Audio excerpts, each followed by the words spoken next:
96 FM Merkuri, sahabat dan selamat pagi di hari Jumat ini 22 Agustus 2025. Ada perbincangan kita seputar dengan transportasi, moda transportasi yang murah dan juga nyaman, yaitu Transjatim, sahabat, di mana program Transjatim sendiri ini diluncurkan memang ternyata menuai antusiasme masyarakat yang cukup luar biasa. Gimana enggak ya, karena tarifnya itu murah sekali. Hanya sekitar Rp5.000 saja sekali jalan, sahabat. Kemudian untuk fasilitasnya juga terhitung nyaman dan juga terintegrasi antar wilayah. Karena popularitasnya, banyak daerah ini yang ternyata juga pengen punya layanan ini dan supaya Transjatim ini hadir di wilayah mereka, sahabat. Nah, pertanyaannya apakah ini bisa dikatakan realistis ya, berkaitan dengan Transjatim yang hadir di semua daerah, apakah memungkinkan, baik itu berkaitan dengan fasilitas, kemudian berkaitan dengan anggaran tentunya. Nah, kita akan ngobrol di perbincangan Talkshow Suara Dewan ini, sahabat, bersama dengan Ketua Komisi D DPRD Provinsi Jawa Timur, ada Pak Abdul Halim, SHMH. Apa kabar, Pak? Alhamdulillah, Mbak. Terima kasih. Terima kasih menyempatkan waktu beliau ya, sebelum nanti paripurna ya, Pak. Betul. Kita ngobrol berkaitan dengan moda transportasi yang ternyata banyak diminati karena nyaman, kemudian terjangkau sekali dan terintegrasi. Hadir juga perwakilan dari Dinas Perhubungan Jawa Timur, ada Pak Ainur Rafiq, beliau Kepala Bidang Angkutan Dinas Perhubungan Provinsi Jawa Timur. Betul ya, Pak? Ya, betul, Mbak. Selamat pagi. Selamat pagi, terima kasih sudah hadir di perbincangan kita pagi kali ini. Kalau kita bicara tentang latar belakang terlebih dahulu, munculnya atau hadirnya, lahirnya program Transjatim. Ini kenapa kok bisa akhirnya mendapatkan respon positif dari masyarakat? Latar belakangnya terlebih dahulu, mungkin dari Bapak Disub, dari Pak Ainur Rafiq, seperti apa, Pak? Oke, baik, terima kasih, Mbak. Izin Transjatim lahir itu untuk merealisasikan amanat undang-undang, undang-undang LLAJ tentang lalu lintas angkutan jalan, bahwasanya pemerintah wajib hadir memberikan layanan transportasi yang baik kepada masyarakat. Di samping itu, untuk merealisasikan nama bakti satya keempat, yaitu Jatim Akses, di mana Transjatim ini hadir untuk melayani masyarakat, khususnya masyarakat yang aglomerasi. Ya. Jadi karena ingin memberikan transportasi yang lebih baik ya, karena sesuai dengan nawacita itu tadi. Betul. Di Jawa Timur dan juga Jatim Akses ini supaya lebih bisa terintegrasi di seluruh wilayah, karena kita punya potensi pariwisata, betul, ekonomi, begitu ya, Pak Alim ya. Itu yang pengen juga supaya bisa terintegrasi. Nah, untuk saat ini Pak Ainur Rafiq, sudah ada berapa rute Transjatim yang beroperasi?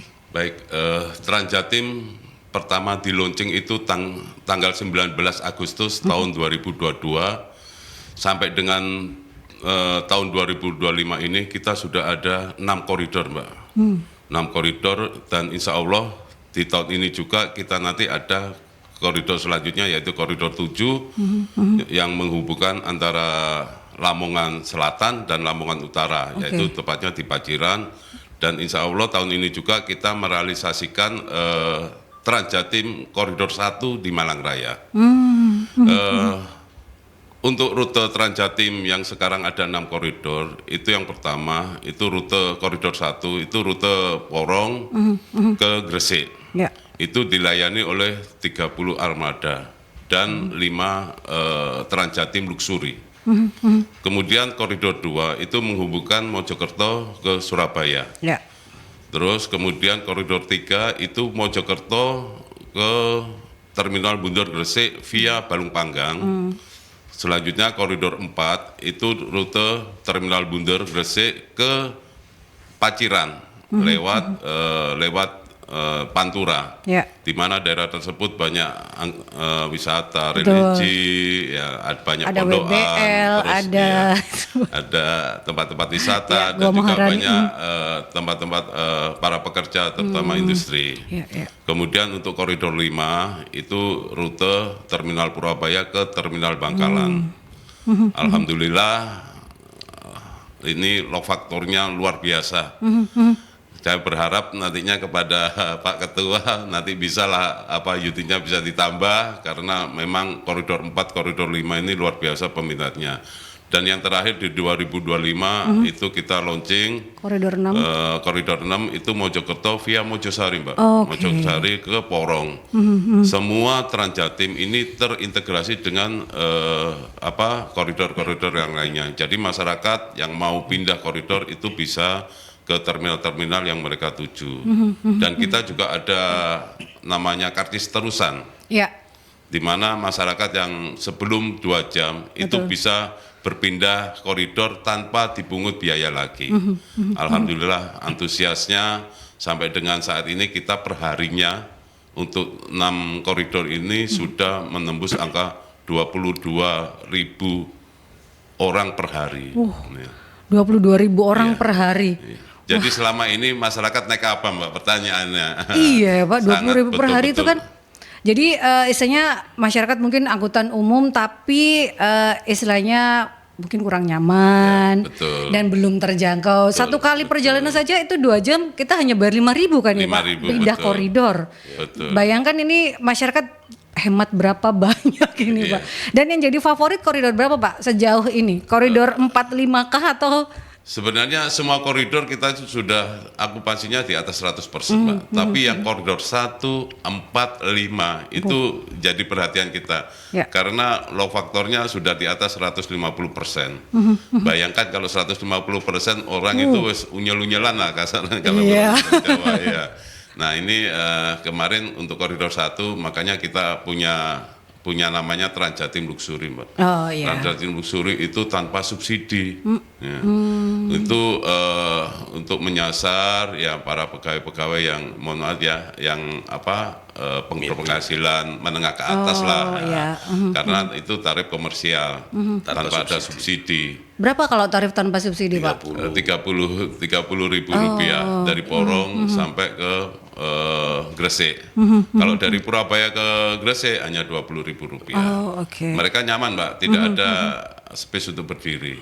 Jadi mereka duduk dengan nyaman. Karena ini menjadi transportasi favorit ya Pak, jadi membludaknya peminat itu ya. Nah kalau menurut Pak Abdul Halim, kenapa Transjatim ini bisa jadi primadona bagi masyarakat Jawa Timur ini Pak?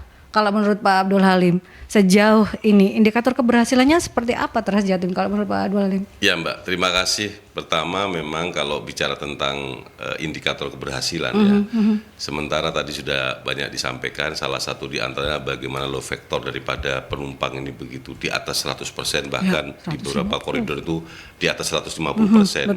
Inilah yang menunjukkan bahwa animo masyarakat dalam rangka untuk menggunakan Transjatim ini betul-betul besar ya. Luar biasa ya Pak. Betul. Kemudian yang kedua juga bagaimana kehadiran Transluxury yang non APBD tanpa subsidi APBD ini juga low factornya juga di atas 100%, Mbak. Sehingga tujuan kita selain apa yang tadi disampaikan secara regulasi, secara nawacitanya Ibu Gubernur dan kita sebagai partai pengusung dari Ibu Gubernur tentu akan mendukung program-program dari Ibu Gubernur, diantaranya ya Transjatim ini. Nah, kemudian kita juga terus melihat bagaimana kemudian kebutuhan daripada transportasi di wilayah aglomerasi. Bagaimana kemudian Mbak hari ini pemerintah Provinsi Jawa Timur melalui Dinas Perhubungan Provinsi dan kami betul-betul ingin merubah paradigma menggunakan transportasi pribadi khususnya sepeda motor. Kenapa demikian, Mbak? Kalau tadi sempat disentil oleh Pak Rofik, kemana yang 22.000 setiap hari? Betul. Every 22 hari ini masyarakat yang menggunakan Transjatim mulai koridor 1 dan koridor 6 ini sejumlah itu. Nah, kami yakin bahwa ketika melihat data dari Dirlantas Polda Jatim, Mbak, bahwa kecelakaan di Jawa Timur itu 80% itu dikarenakan kendaraan roda 2. Betul. Nah hari ini kami yakin bahwa 22.000 itu, Mbak, Pak Rofik, bahwa itu memang peralihan. Masyarakat mulai karena ada ketepatan waktu, Mbak. Ada kenyamanan, terus kemudian ada keamanan, Mbak. Artinya berbagai fasilitas seperti CCTV di dalam bus Transjatim itu terpenuhi, ada sekitar 4 kalau nggak salah Pak Erlangga. Sehingga tidak akan ada ruang bagi orang-orang yang kemudian ingin melakukan tindakan-tindakan tidak baik di dalam bis itu langsung termonitor. Bahkan juga sampai drivernya Mbak ini. Ini agak teknis tapi ini kan dalam rangka untuk indikator. Iya, betul. Drivernya itu juga dimonitor dengan kamera dari ETI dari Dinas Perhubungan Provinsi Jawa Timur. Sehingga kalau kemudian drivernya itu agak sedikit ngantuk misalnya, itu langsung bisa dimonitor, ditegur, kemudian bisa diganti. Kalau memang dia dalam kondisi yang tidak sehat. Nah, artinya berbagai macam fasilitas yang kemudian dihadirkan oleh Trans Jatim ini betul-betul menjadi indikator bahwa ya memang transportasi publik yang murah, nyaman, aman ini hari ini dibutuhkan Mbak oleh masyarakat. Nah, tujuan kita bagaimana kemudian merubah mindset masyarakat kita yang menggunakan roda dua dalam tempo 1 jam lebih itu kan juga sebetulnya rentan juga Mbak untuk terjadinya kejadian kecelakaan di jalan begitu. Nah, ini alhamdulillah mudah-mudahan semakin akhirnya nanti ada program di tahun ini ada 2 koridor baru, koridor 7 dan koridor 1 di Malang Raya. Ini betul-betul menunjukkan komitmen dari pemerintah Provinsi Jawa Timur melalui Dinas Perhubungan Provinsi Jawa Timur untuk menghadirkan transportasi publik yang terintegrasi Mbak, di Jawa Timur begitu Mbak. Supaya bisa meningkatkan ekonomi gitu ya. Karena kan itu akan benar-benar kayak istilahnya sudah murah, nyaman, aman, terintegrasi itu yang dibutuhkan. Jadi wisatawan pun bisa nyaman menggunakan transportasi umum gitu ya. Itu yang diharapkan. Izin menambahkan, jadi Trans Jatim hadir ini multiplier efeknya itu luar biasa pada masyarakat. Terutama tempat-tempat wisata, UMKM yang dilewati, terutama tanah-tanah yang selama ini nilainya harganya rendah. Sekarang mulai adanya Trans Jatim ini sudah mulai naik Mbak. Terutama kemarin yang saya amati di koridor 3 Gresik yang lewat Balung Panggang ke Mojokerto itu sekarang dulu ada namanya tempat pariwisata itu Bukit Kayu Putih. Nah, dulu itu memang kurang peminatnya kurang sekali karena masyarakat mau ke tempat wisata ke sana harus sewa kendaraan harus sewa kendaraan yang biayanya lebih mahal. Dengan layanan Trans Jatim hanya cukup Rp5.000 mereka sudah bisa menikmati destinasi wisata. Saya pernah ke Bukit Kayu Putih itu Pak, memang benar banyak ibu-ibu UMKM yang bilang di sini enak karena lewat Trans Jatim. Iya, betul. Jadi kalau liburan bawa anak mereka ya lumayan terjangkau lah tiket masuk dan lain sebagainya. Yang penting transportasinya bisa deket, ada haltenya gitu. Benar. Nah, kalau kita bicara tentang fasilitas, apakah ada standar tertentu supaya daerah-daerah yang lain, karena ini kan masih beberapa daerah nih, Malang Raya baru koridor 1 menyusul gitu ya. Nah kan seperti Tapal Kuda itu juga banyak tempat wisata nih Pak. Kemudian Pulau Madura juga banyak beberapa wisata itu kan juga sangat-sangat dibutuhkan transportasi yang nyaman, aman, terjangkau. Nah, seperti apa? Apakah ada standar tertentu? Kita ke penelpon terlebih dahulu, tahan dulu ya, sahabat. Selamat pagi, Mercury. Selamat pagi. Selamat pagi dengan Mas Dewa. Halo, selamat pagi. Pagi dengan Mas Dewa. Halo. Dengar enggak? Halo. Dengan Mas Dewa, halo. Halo Mbak, selamat pagi. Pagi.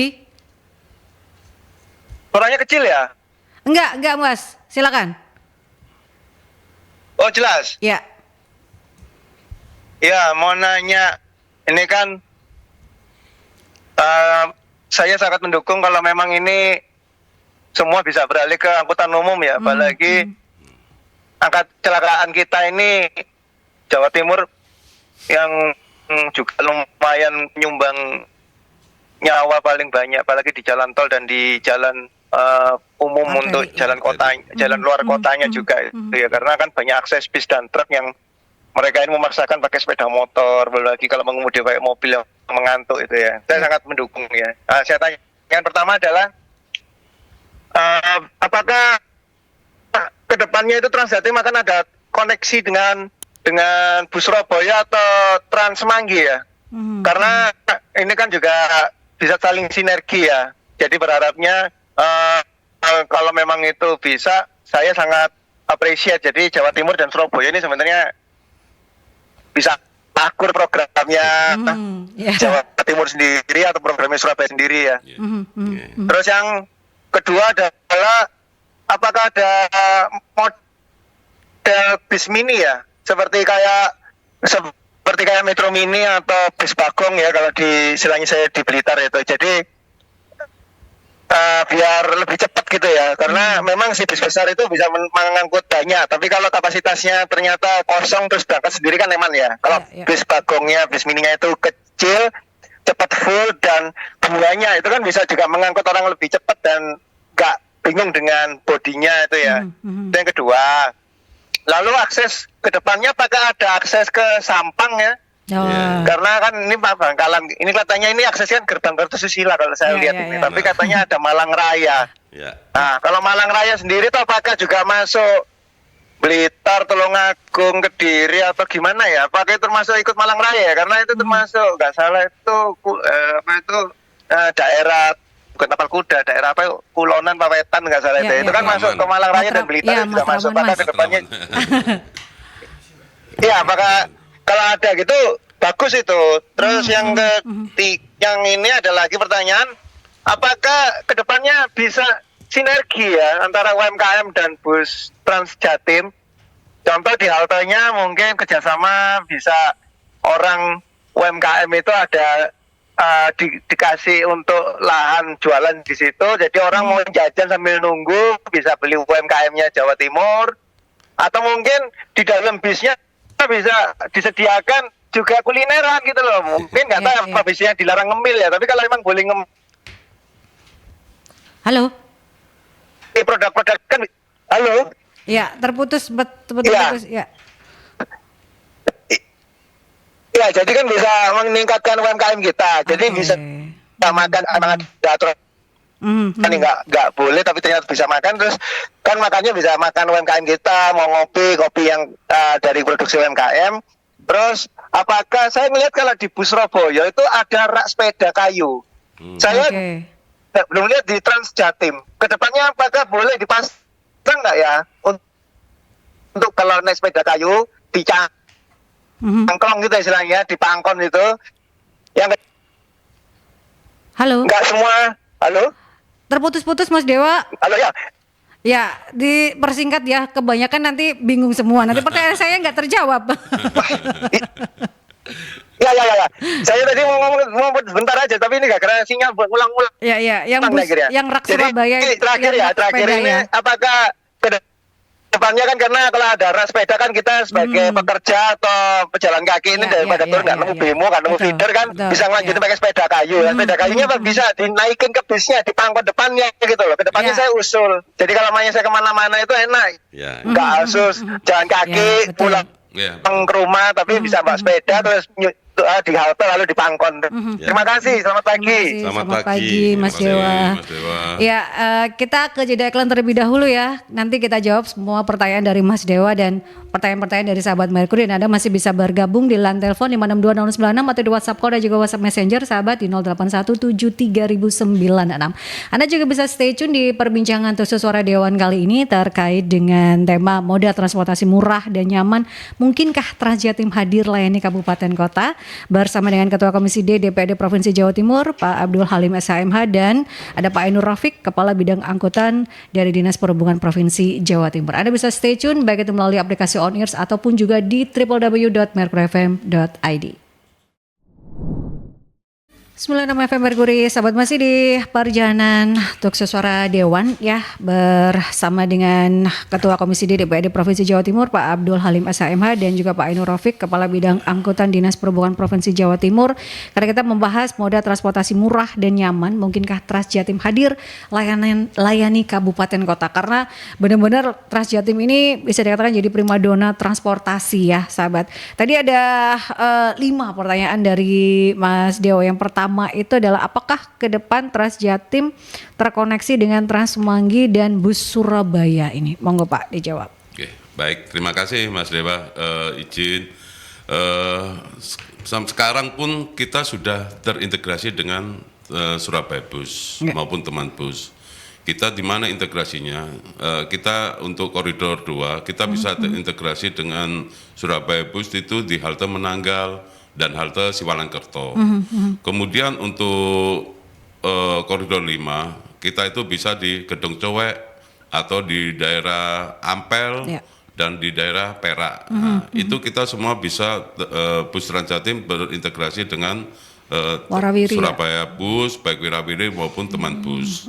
Apalagi di Purabaya juga kita bisa integrasi karena di sana juga semua multimoda angkutan darat itu bisa terintegrasi di sana di Purabaya. Jadi itu sebenarnya terintegrasi ya, Mas Dewa. Tapi kan memang istilahnya punya trayek masing-masing gitu ya. Betul. Istilahnya gitu ya Pak. Jadi mungkin yang siripan dengan Transjatim itu yang bisa seperti Purabaya yang ke Bangkalan itu bisa adalah terkoneksinya. Nah untuk bus mini seperti mungkin yang dikatakan oleh Mas Dewa supaya lebih cepat. Tapi kalau dilihat yang di Gresik itu sebenarnya bus mini ya, Mas Dewa ya. Semuanya ya Pak ya. Semuanya bus Transjatim itu pakai bus medium. Nah, bus bukan medium, yang besar seperti bus Surabaya gitu. Bukan. Jadi lebih lincah lah. Nah, itu kalau sudah pernah naik itu pasti akan tahu gitu ya. Memang secara kapasitas memangnya terbatas kalau bus sedang, Mbak. Tapi kan memang ada jalur-jalur itu yang memang tidak bisa dengan bis besar. Nah, itu yang difikirkan juga berkaitan dengan Transjatim ini. Kemudian yang ketiga adalah akses ke Sampang atau ke gerbang Kertosusilo. Seperti apa? Mungkin Pak Abdul Halim yang jawab. Gimana nih Pak? Mas Dewa dan sahabat Mercury bahwa sebetulnya keinginan kita dalam rangka mengintegrasikan transportasi di Jawa Timur itu betul-betul semua terkoneksi di Jawa Timur. Hanya ada beberapa variabel yang kemudian harus dipertimbangkan. Pertama, existing dari transportasi yang sudah ada, Mbak. Ini kan juga harus kita pikirkan. Kalau kemudian kita betul-betul menghadirkan dan akhirnya berhimpitan dengan transportasi yang sudah ada, ini kan juga menjadi persoalan yang lain gitu. Itu yang pertama. Yang kedua, bahwa hari ini Mbak, APBD yang kemudian kita alokasikan di Transjatim ini hampir sekitar 600 miliar lebih Mbak untuk koridor ini. Tapi itu kan hal yang menurut saya kecil ketika dalam rangka untuk menjamin keselamatan dari masyarakat Jawa Timur. Nah, oleh karenanya kekuatan dari fiskal APBD provinsi itu juga menjadi pertimbangan kenapa kemudian tidak langsung semuanya Transjatim ini hadir. Secara perlahan-lahan sembari kita melihat potensi pendapatan yang lain, maka kemudian juga kita perhitungkan, tidak semuanya kita secara tiba-tiba. Kemudian juga ada feasibility study yang harus dilakukan, bagaimana kemudian daerah yang memang nantinya akan hadir koridor baru dari Transjatim ini betul-betul ada kajian yang secara komprehensif itu bisa diterima di sana begitu. Karena ini tusi pelayanan betul yang kemudian dihadirkan, tidak bicara tentang profit. Karena memang multi layanan ini pemerintah. Terus kemudian bahwa kedaerahan bukan kemudian kami tidak mengedepankan daerah-daerah yang lain, bukan, tapi ada sebuah kajian ekonomi yang harus kita jadikan referensi bersama, bahwa aglomerasi, Mbak, itu 61% menyumbang pendapatan dari pemerintah Provinsi Jawa Timur. Begitu. Artinya inilah yang kemudian ketika pendapatan atau pertumbuhan ekonomi ini hadir 61% di daerah aglomerasi, pasti masyarakatnya banyak, karyawannya banyak, pelajarnya banyak karena mereka juga akan hidup di wilayah ini, sehingga kemudian inilah yang terlebih dahulu untuk kemudian kita fasilitasi, sebagaimana juga ini menjadi percontohan juga begitu Mbak, jadi role model,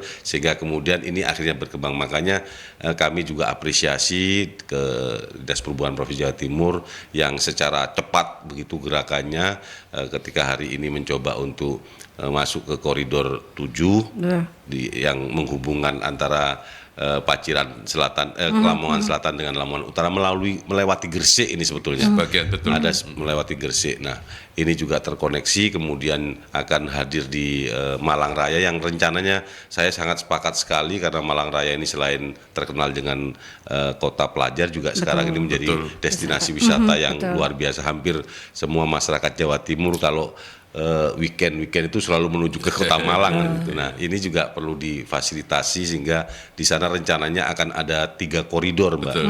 Yang di tahun ini insya Allah akan launching itu 1 koridor begitu. Nah, ini juga kita selalu hitung, Mbak, dengan kekuatan fiskal dari APBD Provinsi Jawa Timur. Jadi itulah beberapa pertimbangan dan ada satu hal lagi yang perlu kami sampaikan ke pemirsa dari Mercury ini bahwa ini juga lagi ada kajian betul bagaimana kemudian Jawa Timur ini memiliki daerah kepulauan juga, Mbak. Ya. Di Madura tentunya begitu. Sehingga kemudian akhirnya ini sudah mulai dikaji bagaimana kemudian akan lahirnya Transjatim Laut, Mbak. Oh. Transjatim Laut ini akan hadir. Maka mohon dukungannya, mohon doanya. Tahun ini, Pak. Itu tahun ini. Betul. Ya. Itu akan menghubungkan Probolinggo, kemudian Sumeneb, Gili Ketapak, terus kemudian destinasi wisata ke Gili Laba, kemudian ke Gili Iyang yang oksigen terbaik. Betul. Kemudian akhirnya ke Pelabuhan Brenta Pamekasan, Branta Pamekasan nyambung ke Pulau Mandangin, Gili Mandangin Sampang, Mbak. Baru kemudian dari Sampang ini menuju ke Probolinggo. Artinya ini kajian yang kemudian kami diskusikan bahwa ini juga akan memfasilitasi wisata yang menikmati wisata dari Tengger, Bromo dan Semeru. Itu kalau misalnya ingin snorkeling, ingin menikmati wisata laut misalnya, ini dihadirkan mulai dari Probolinggo sampai ke Madura. Mau menghirup udara yang baik di Giliyang. Kebetulan itu dapil saya, Mbak. Sambil promosi. Giliyang itu memang wisata yang real ya, sahabat. Di Indonesia bisa dikatakan hanya satu-satunya gitu ya. Ini belum banyak masyarakat yang tahu juga. Kalau tahu itu sudah luar biasa. Berarti kan kalau kita bicara tentang yang laut ini tantangannya luar biasa dong, Pak. Kajiannya benar-benar luar biasa ya. Karena kan antar pulau saja kalau kita bicara tentang pendistribusian itu juga tantangannya luar biasa. Apalagi ini transportasi yang cukup luar biasa. Jadi ini benar-benar hal yang bisa jadi moda transportasi yang luar biasa yang dihadirkan oleh Dinas Perhubungan Jawa Timur bersama dengan pemerintah Provinsi Jawa Timur gitu ya. Nah, kita sedikit menambah ya dari Pak Halim tadi, dari pertanyaan Mas Dewa juga ya. Apakah akses bus Transjatim sampai ke Sampang ya, Mbak? Izin menyampaikan bahwasanya angkutan bus Transjatim itu angkutan aglomerasi, Mbak. Aglomerasi itu contohnya di GKS. Nantinya memang Transjatim itu mengakses semua GKS, terus kedua ke Malang Raya. Malang Raya itu ada ke Kota Batu, Kota Malang dan Kabupaten Malang. Nanti juga ada kita insya Allah mengakses juga di Madiun Raya. Madiun Raya itu ada Ponorogo, Magetan, Madiun Kota, Madiun Kabupaten. Jember Raya, terus ada Kediri Raya. Kediri Raya itu meliputi Tulungagung, Kediri, namanya? Bukan Pak, Nganjuk, Pak. Nganjuk. Blitar.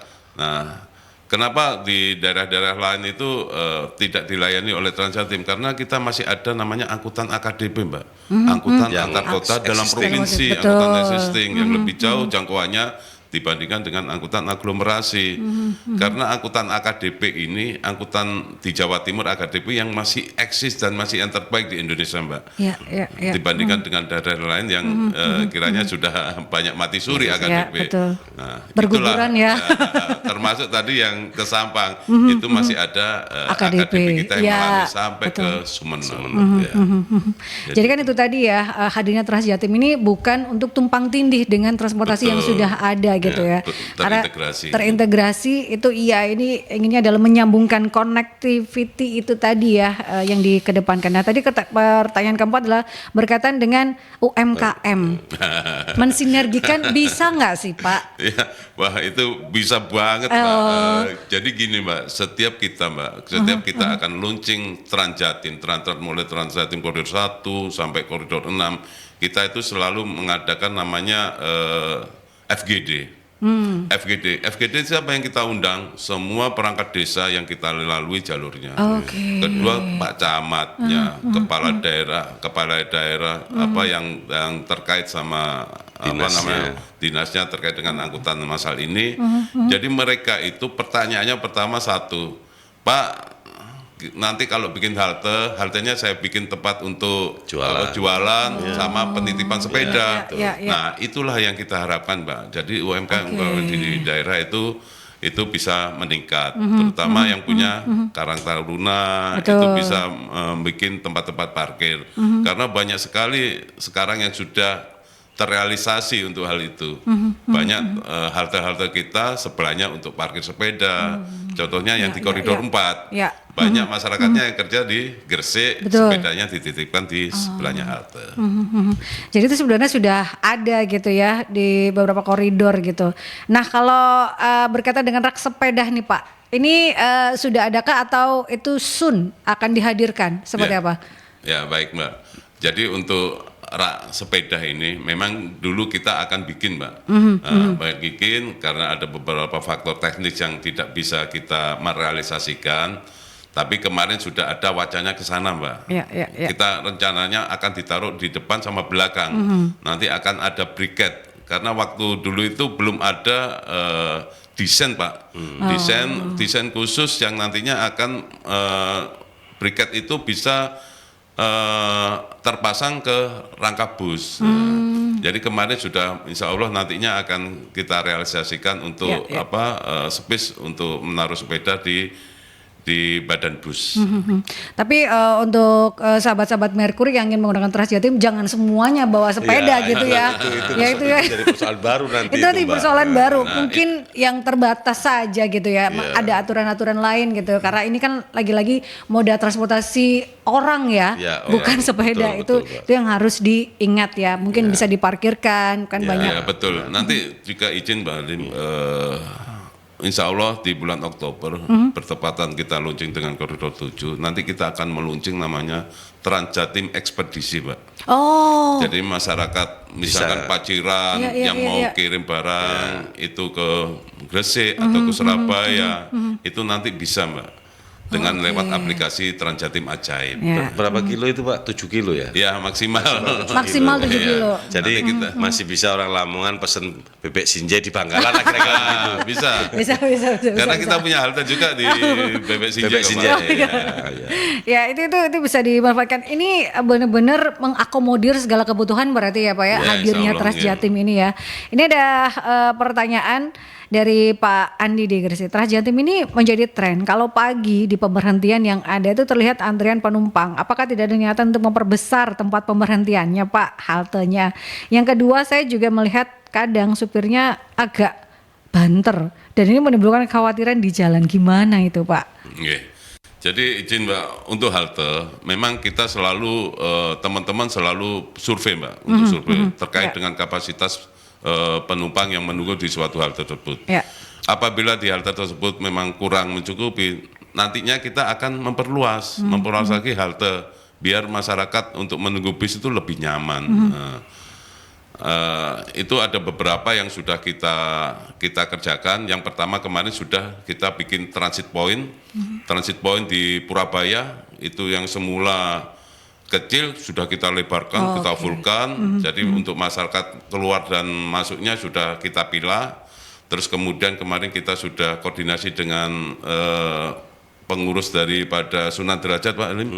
Kemarin kita sudah dipersilakan untuk membangun transit point di sana. Karena di sana juga luar biasa pengunjungnya. Nanti di sana juga sudah ada nanti yang layani koridor 4 dan koridor 7 nanti yang akan datang ini. Jadi itu beberapa. insya Allah nanti kita tingkatkan layanan. Nah itu ya, kalau ini Pak tadi ada yang curhat. Yang kedua, saya juga ngelihat kadang supirnya agak banter dan ini benar-benar khawatiran di jalan. Gimana tuh Pak? Nah, izin Mbak, memang kita selalu memonitor terkait dengan perilaku driver ya. Tadi yang sudah saya sampaikan Pak Halim, Ya, ada kontrolnya gitu ya, benar ada CCTV. Kita juga ada namanya Sisirum Mbak di kantor dinas perhubungan provinsi yang di Ayani.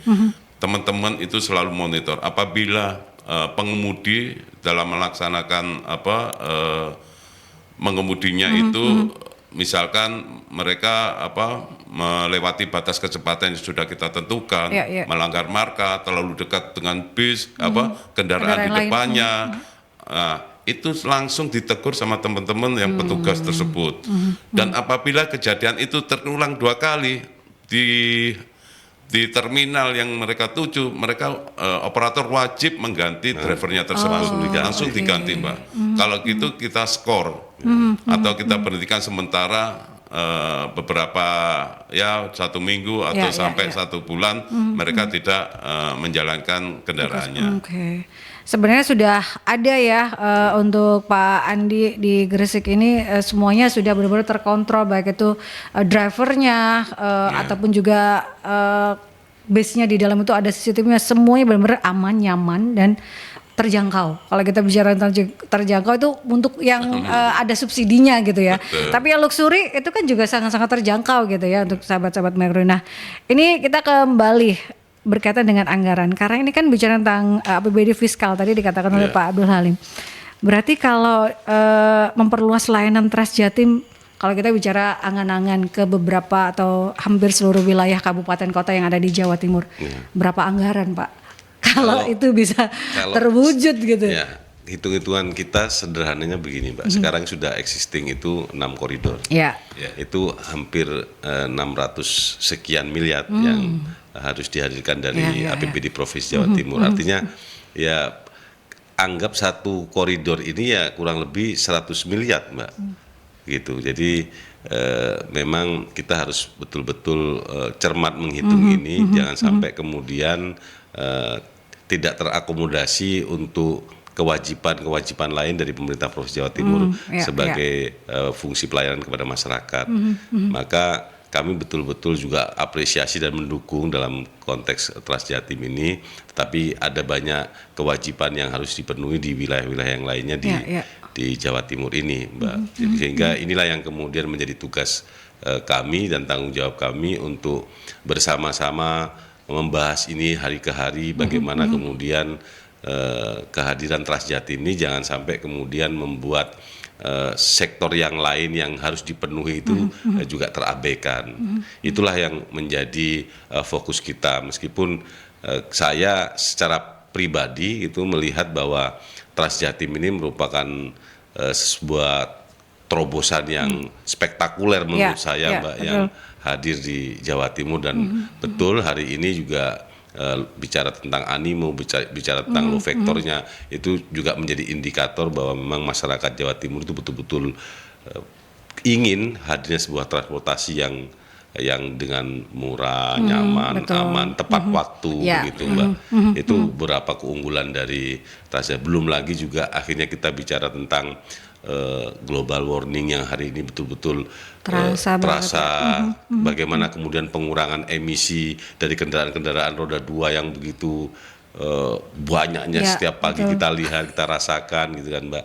Ini kalau bicara 22.000, anggap berarti kan ada 10.000 kendaraan roda 2 ini berhenti, kan begitu Mbak, tidak digunakan oleh masyarakat Jawa Timur. Nah, sehingga kalau kemudian ini akan menambah koridor-koridor ini kan juga akan pasti menambah pengurangan dari penggunaan kendaraan, sehingga ini tidak menyumbang karbon dioksida di udara yang menjadi kebutuhan manusia kita semua dalam rangka untuk menghirup udara yang segar, begitu Pak. Lebih berhemat BBM juga kayak Pak ya. Betul. Penggunaan BBM berkurang karena kan masyarakat banyak beralih ke transportasi umum gitu ya. Ini ada pertanyaan dari Bu Yuni di Sidoarjo. Ini kan disubsidi. Sampai kapan Pak subsidi ini dilakukan? Apakah mampu mensubsidi seluruhnya jika di Jawa Timur semua dilayani oleh Transjatim? Berapa banyak subsidi dari APBD Pak? Ya, jadi bahwa APBD kan dari rakyat dan akan kita kembalikan kepada rakyat. Jadi sebagaimana tadi saya sampaikan bahwa ini kita juga dengan cermat menghitungnya. Tetapi sebetulnya saya ketika diskusi awal kali mau di launching Trans Jatim ini ada sebuah gagasan yang luar biasa dari Dinas Perhubungan Provinsi Jawa Timur. Kenapa? Ini sebetulnya menjadi trigger, Mbak. Ketika kemudian ini setelah lama kita subsidi, terus kemudian akhirnya animo masyarakat itu betul-betul ada, pendapatan masyarakat juga sudah terpenuhi. Ini subsidinya akan secara perlahan kita alihkan sebetulnya untuk daerah yang lain. Jadi jangan khawatir. Contoh misalnya di koridor yang Gresik, koridor 1 itu, Mbak. Kenapa kemudian ketika low factornya animo masyarakat tinggi menggunakan Trans Jatim, akhirnya kalau kemudian ini akan ditambah armada dengan konsep subsidi, ini juga beban kan dari APBD Provinsi Jawa Timur. Maka akhirnya dicoba dengan luxury tadi itu, Mbak. Meskipun luxury itu tetap semua dalam kendali Dinas Perhubungan Provinsi Jawa Timur, Mbak. Tidak dilepaskan. Meskipun dia tidak disubsidi oleh APBD Provinsi Jawa Timur. Nah, hari ini realitasnya itu di atas 100% low factornya, Mbak. Animo masyarakat ketika tidak disubsidi saja itu juga masih di atas 100%. Gitu. Nah, inilah menjadi salah satu pemantik kita ke depan. Kalau kemudian misalnya ini sudah menjadi mindset masyarakat dan masyarakat sudah mampu dalam rangka untuk membiayai dirinya dalam rangka untuk menggunakan transportasi ini, dan sebetulnya saya kira mampu, Mbak. Tinggal masyarakat ini sekarang ini ingin merasakan, mencoba dan melihat secara langsung betul nggak sih Trans Jatim ini tepat waktu, betul nggak aman, betul nggak nyaman, kan begitu. Kepastian layanan ini yang kemudian diukur oleh masyarakat, sehingga saya yakin ketika kemudian nanti ini betul-betul sudah sesuai dengan harapan mereka tidak disubsidi pun juga akan nyaman menggunakan ini. Ini tujuan yang kemudian kita apresiasi dari Dinas Perhubungan Provinsi Jawa Timur, Mbak. Ini salah satu upaya lagi-lagi ya, sahabat, untuk masyarakat bisa beralih ke transportasi umum. Karena susah sekali membuat masyarakat benar-benar mencintai, dan ini salah satunya gebrakan dari Dinas Perhubungan dan juga pemerintah Provinsi Jawa Timur menghadirkan Trans Jatim, sahabat. Ya, kita ke jeda iklan terlebih dahulu. Tetap stay tune di perbincangan Talkshow Suara Dewan. Kita lanjut perbincangannya ya, sahabat, di Talkshow Suara Dewan terkait dengan tema moda transportasi murah dan nyaman. Mungkinkah Trans Jatim hadir layani kabupaten kota, karena ini primadona transportasi di Jawa Timur, bahkan ke depannya nanti ada transportasi lautnya juga yang menghubungkan antar pulau. Ada juga untuk wilayah-wilayah aglomerasi di beberapa daerah di Jawa Timur ya. Ada di Malang Raya, Sun, koridor 1, 2, 3-nya. Kemudian nanti ada di Madiun Raya, ada di Kediri Raya, Jember Raya.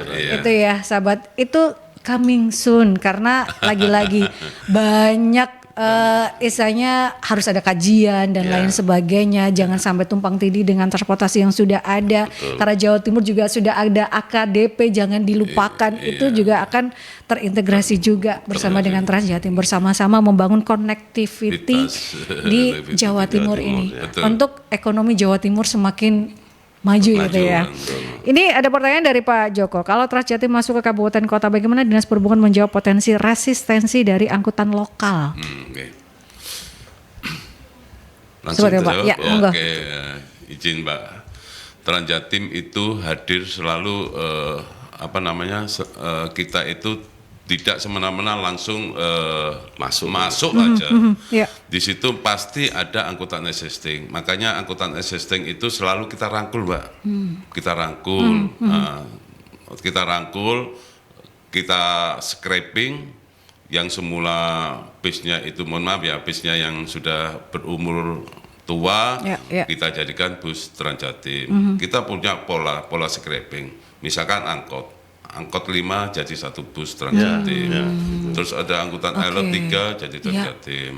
Terus yang kedua, pengemudi-pengemudinya itu nantinya akan ikut di bagian manajemen Trans Jatim. Mereka bisa jadi drivernya, mereka jadi tukang cucinya, bagian kebersihannya atau dan sebagainya lah yang nanti dibutuhkan oleh operator.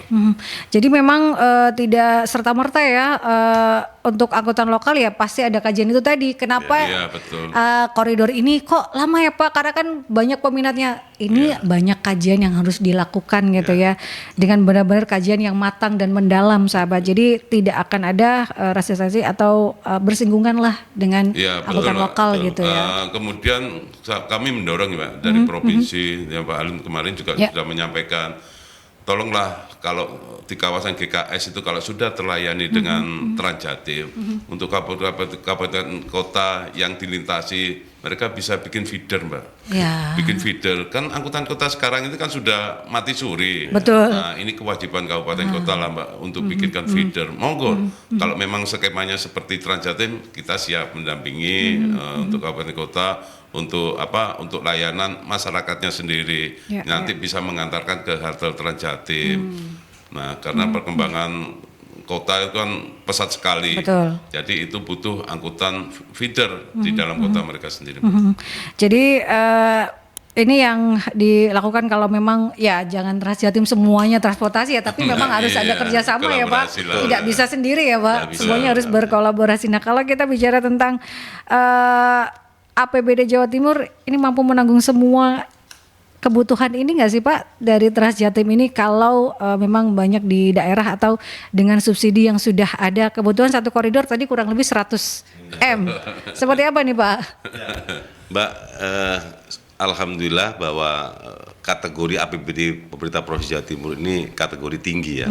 Kita APBD kalau merujuk di tahun 2025 ini sudah 35 triliun APBD kita. Sehingga kalau kemudian saya menyampaikan bahwa APBD ini oleh dan untuk rakyat, saya pikir ini juga bagian daripada APBD yang dihadirkan untuk masyarakat, sehingga tidak ada persoalan. Makanya cuman jangan sampai kemudian kita ini tanpa harus ada sebuah studi yang sustainable terus kemudian kita tiba-tiba tidak gitu, karena kita harus mempertanggungjawabkan uang masyarakat ini kepada masyarakat juga kan begitu. Maka inilah salah satu tanggung jawab yang kemudian harus diberikan kepada masyarakat. Jadi kalau kemudian kita hitung sampai hari ini bahwa alhamdulillah APBD kita masih mampu untuk menghadirkan Transjatim di beberapa koridor di Jawa Timur.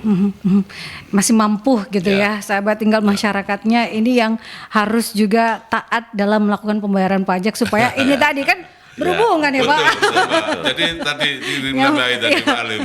Jadi memang indikator keberhasilan suatu angkutan massal Transjatim ini itu dibuktikan dengan low factor Pak.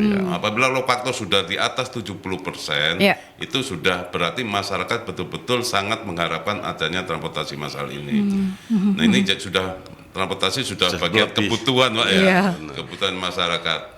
Jadi sudah bertambah koridor berarti kan memang sudah jadi sangat kebutuhan yang utama gitu ya bagi masyarakat supaya bisa terkoneksi, apalagi ini tujuan utamanya aglomerasi itu yang ditingkatkan gitu ya sahabat. Nah sebagai anggota dewan nih Pak Halim, peran anggota dewan dalam memastikan pemerataan transportasi publik di seluruh Jawa Timur seperti apa?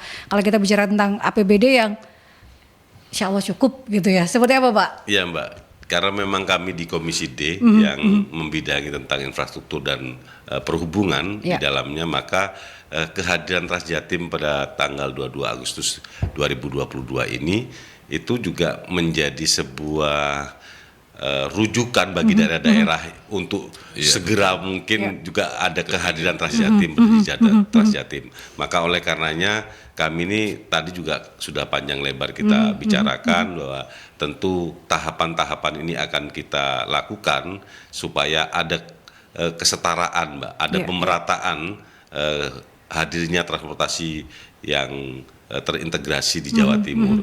Tapi sekali lagi bahwa kami juga berharap selain beberapa hal tadi kita sampaikan, bahwa ketika kemudian di jalan-jalan poros itu kita hadir Transjatim, kabupaten kota hendaklah untuk kemudian menyiapkan feeder-feeder untuk masuk di kampungnya, untuk masuk di perumahannya, untuk masuk di desa-desanya. Itu mereka juga sebetulnya harus memiliki tanggung jawab juga gitu Mbak.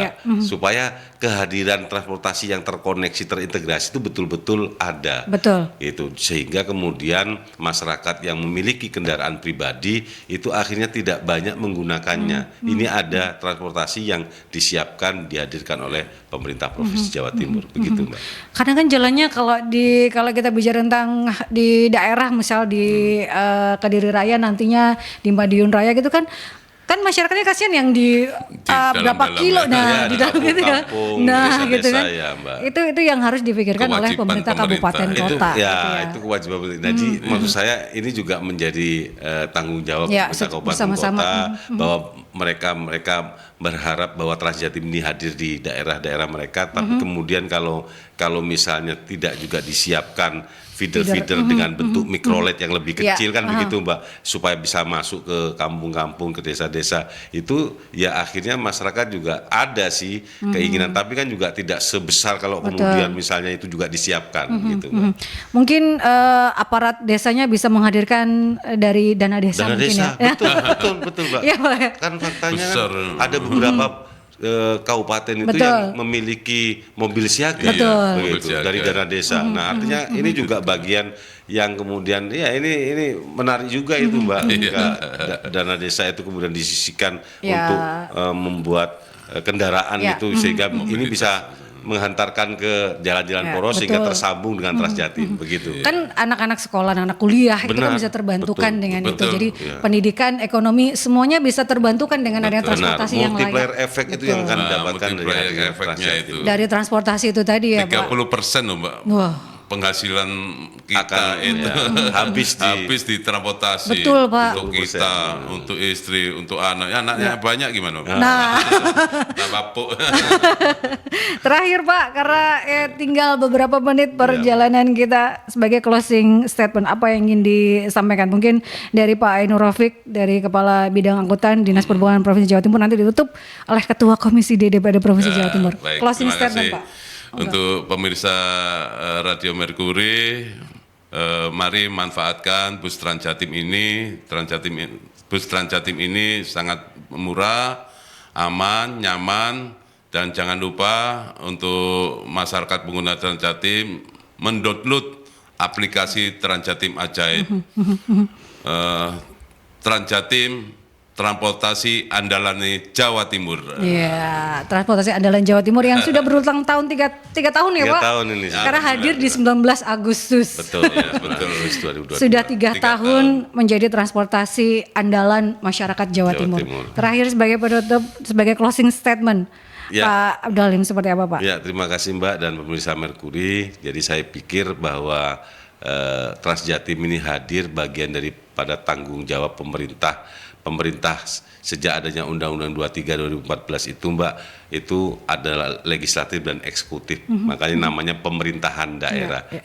Maka oleh karenanya ini bagian dari program yang dihadirkan kepada masyarakat kita untuk memenuhi kebutuhan transportasi Jatim. Maka ke depan kami harap dukungan dan doanya bahwa Transjatim ini dengan kekuatan APBD Provinsi Jawa Timur yang juga tidak terlalu besar begitu kalau dibandingkan dengan DKI dan Jawa Barat, tetapi kemudian kami akan terus berupaya secara terus-menerus bagaimana kemudian Transjatim ini bisa hadir di seluruh Jawa Timur, melayani masyarakat seluruh Jawa Timur. Kemudian juga doakan bahwa tahun ini juga akan kita launching Trans Laut, karena memang ada 27 pulau di Kabupaten Sumeneb yang kemudian tidak setiap hari mendapatkan pelayanan transportasi Mbak, tidak tiap hari, sehingga ini juga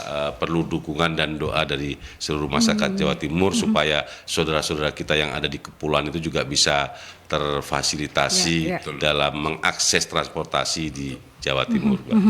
Karena ini benar-benar transportasi yang jadi primadona warga masyarakat Jawa Timur ya sahabat. Jadi disampaikan oleh Pak Ainur Rafiq, jangan lupa untuk download Transjatim Ajaib karena benar-benar real time. Betul, ya sahabat, untuk Anda yang ingin mencoba terlebih dahulu boleh silakan sahabat ya, di mana itu bisa Anda lakukan. Mau ke koridor 1 boleh, semuanya sudah ada 6 koridor di Jawa Timur yang sudah beroperasi. Terima kasih.